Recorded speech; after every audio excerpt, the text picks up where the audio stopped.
So welcome to our second virtual class, and this is all about the module 2, illustrating an arithmetic sequence. Okay, so by the way, I'm Ronald C. Fernandez, your teacher for today. Okay, so before we will start, please prepare the following, of course, your module 2, your notebook, your ball pen, and of course yourself. To actual discussion, let's examine first these examples.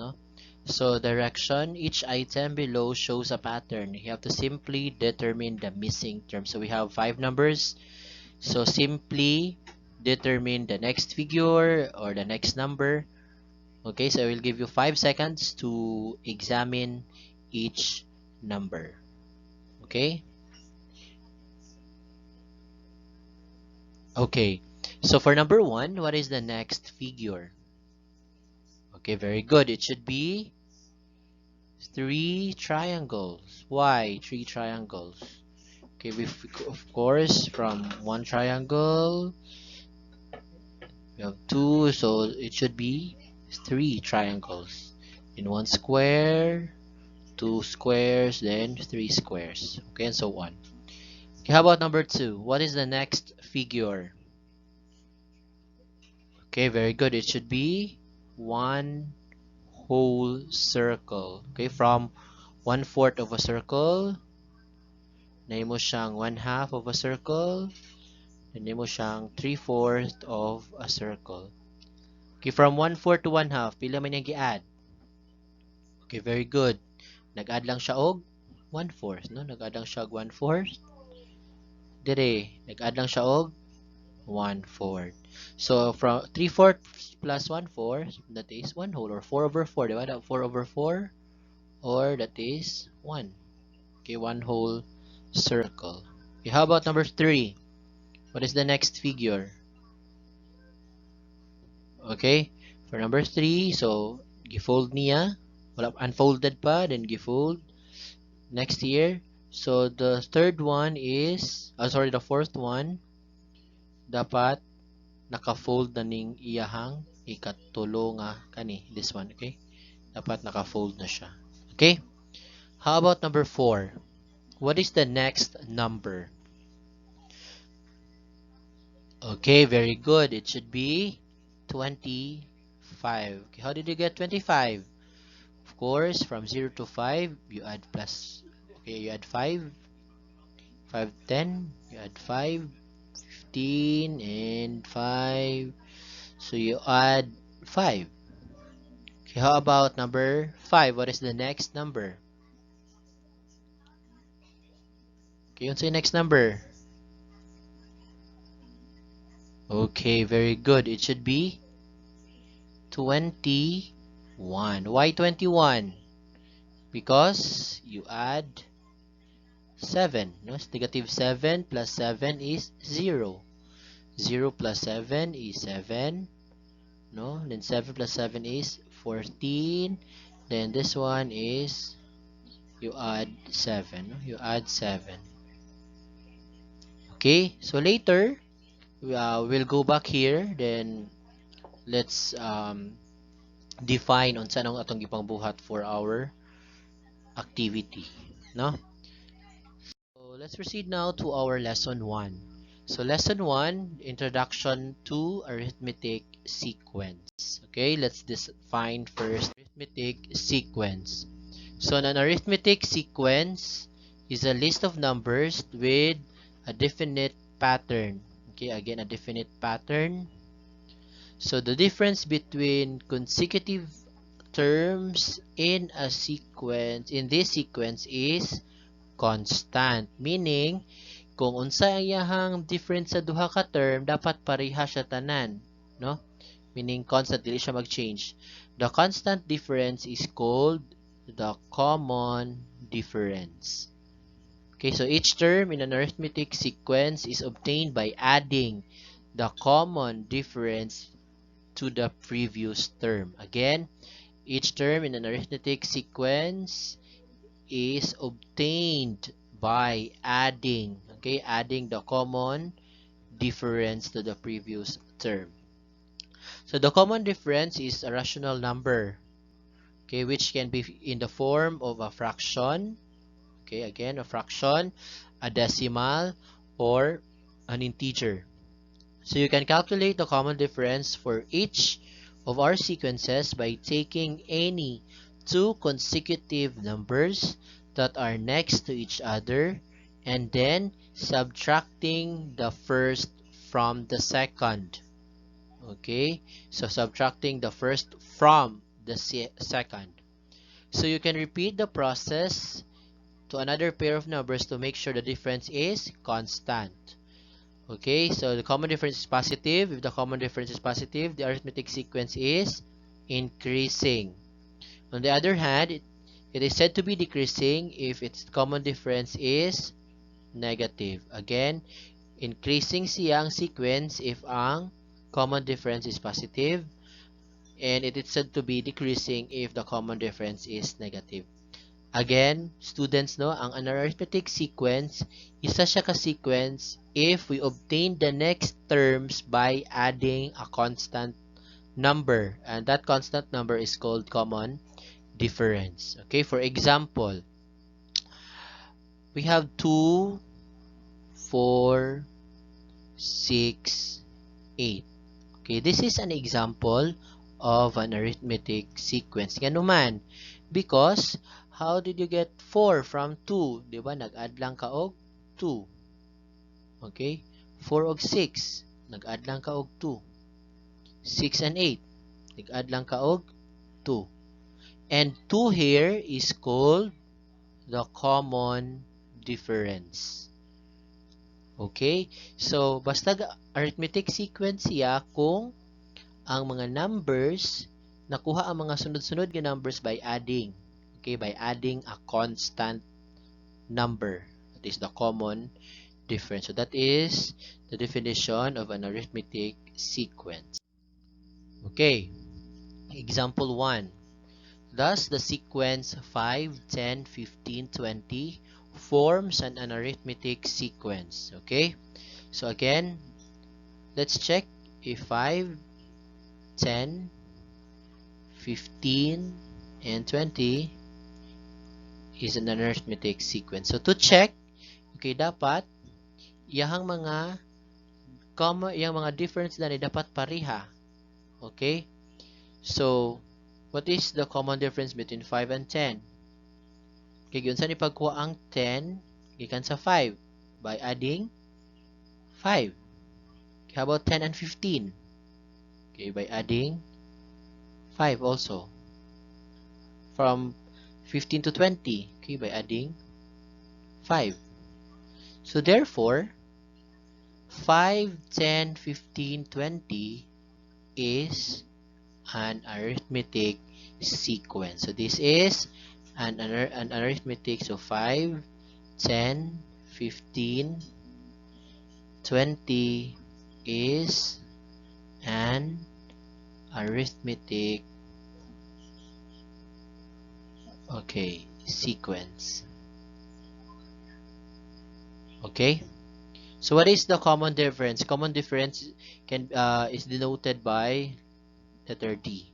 Okay, so according sa itong definition, no, ang common difference is you have to subtract lang the first from the second. So meaning, ang 5 ato siya i-subtract dito sa 10. So that is just 10 minus 5. Okay, D is 5. Kana tawagan ni 15 minus 10, that is 5. 20 minus 15, that is 5. Okay, meaning our common difference is 5. So therefore, this term here is an arithmetic sequence. Okay, example 2. Thus, the sequence 16, 8, 0, 4 represents an arithmetic sequence. Okay, so let's check now. 16, 8, 0, 4. Okay, unsa man iyahang difference dana? Okay, to get the difference, no, that is just 8 minus 16. What is 8 minus 16? Okay, very good. No? That is negative 8. No, again, to get the common difference, no, kana Kaning 8 minusan sa 16. So that is 8 minus 16. That is negative 8. Okay, how about this one? 0 minus 8. What is 0 minus 8? Okay, that is negative 8. Okay, 0 minusan sa 8. So that is negative 8. Okay, how about this one? 4 minus 0. Okay, 4. So, therefore, as you can see here, no? Dili siya constant, meaning nag-change siya. From negative 8, negative 8, na mo siyang 4. So, therefore, 16, 8, 0, 4 is not an arithmetic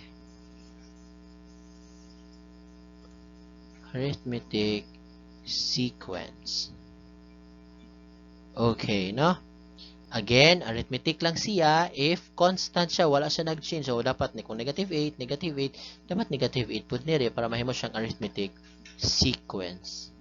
Okay? I hope nakuha nimo ang unsa ang arithmetic sequence. Okay, for your first activity, you will answer what's more on page 4, activity number 1, am I arithmetic? And activity 2, common dude, page 5. Okay? So you can pause this video and try to answer.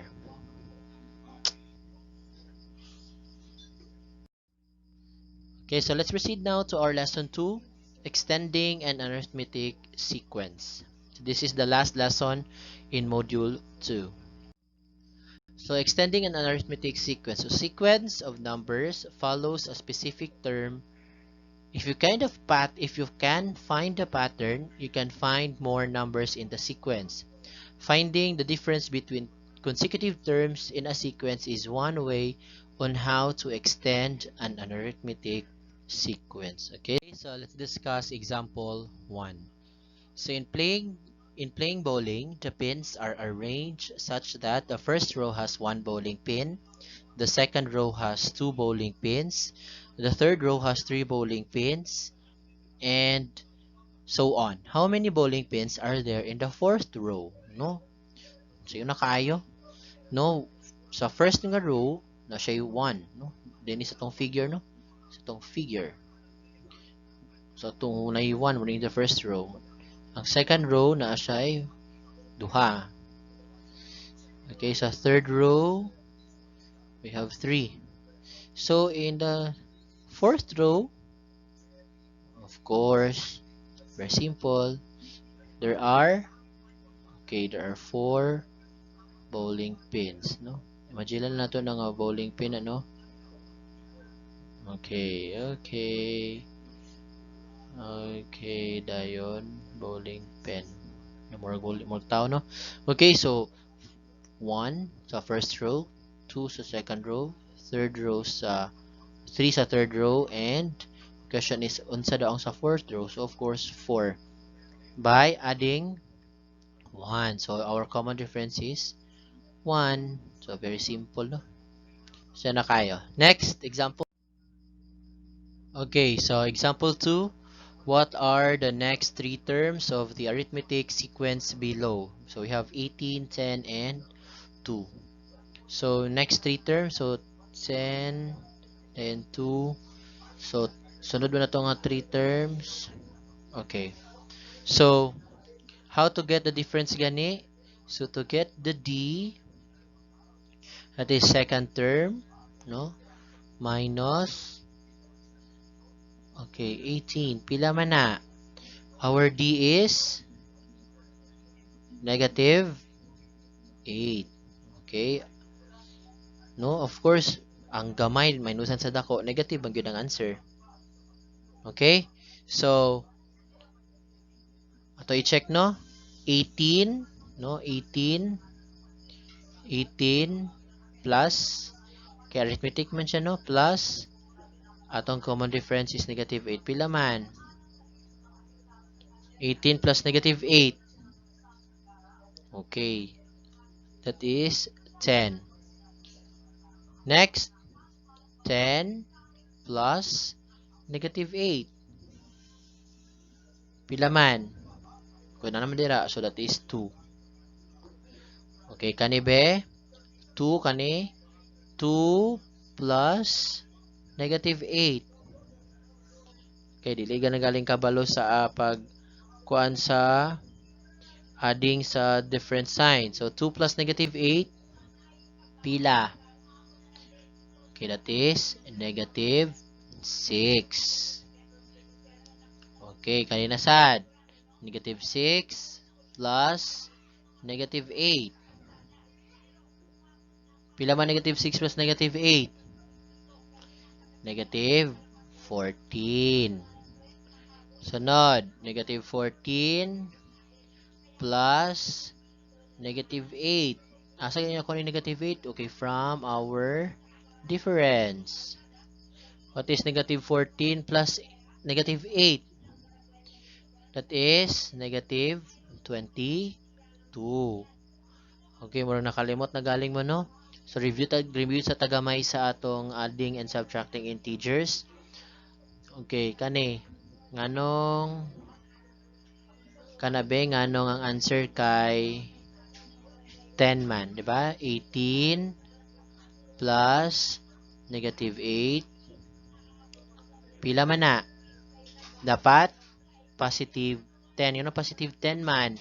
Kay when you add gani integers nga different signs, i-minus nimo, no? I-minus nimo, then copy the sign of the higher number. So 18 ang positive, negative ng 8, so i-minus nimo, pila man? 10. Sa may sign sa pinakadako. Okay? That is positive, so that is why we have positive 10. Be, kaning parehar na sila, no? Same sign kani. Nganong negative 6, no? Negative 6 kani, no? Negative 6 plus negative 8. Kung same sign sa ganibuhaton, okay, i-add and copy the sign. Okay? So that is negative 14. Same man silang sign, negative, negative. So i-plus nimo ang duha. Dayon, copy the sign lang. Sa ang sign sa duha, muna may butang diha. Para gud sa 2 plus 2, di ba? 4, positive 4. Kaya pareha man sila sign. So, i-add lang. Dayon, copy the sign na positive ang duha. Positive ang answer. Kung kani add kag negative, negative, negative gud ang answer. Okay, pero kung different signs, i-minus nimong duha, copy the sign of the higher number. Same sign, add. Okay, and keep the sign. If different sign, subtract and copy the sign of the higher number. Okay? So please review the integers, no, adding and subtracting integers. Okay, let's proceed to our example. So for your last activity in module 2, please answer what's more on activity on page 14, activity 4, you extend me. Okay? So you can pause this video while nag-answer mo, or you can go back to the previous na nga mga slides. Okay? So yay! Congratulations! We are done with our module 2. So see you in module 3. So that's all. No? If you have questions, you can contact your subject teachers. Thank you so much and happy learning.